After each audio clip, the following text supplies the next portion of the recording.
The second wave of coronavirus has devastated lives and livelihoods across the country.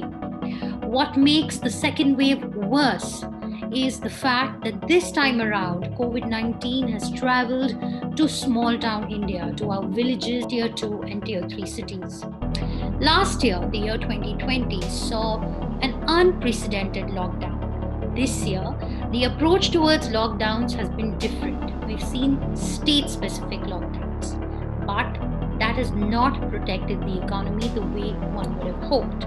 We speak to economists to get their expert views on how bad will it get for the Indian economy in terms of growth, in terms of jobs, in terms of incomes. All that and more in this issue of India Today. While the lockdowns and restrictions during the second wave have been less stringent, they are likely to continue for longer.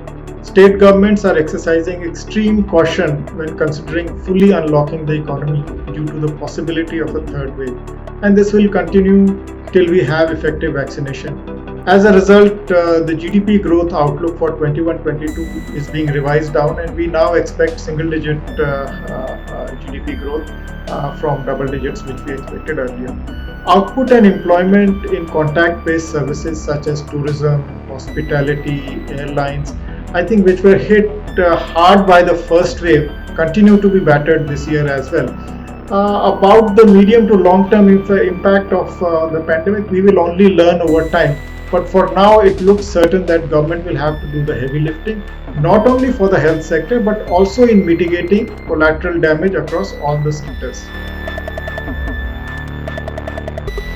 The government should design a program to help these three groups of people.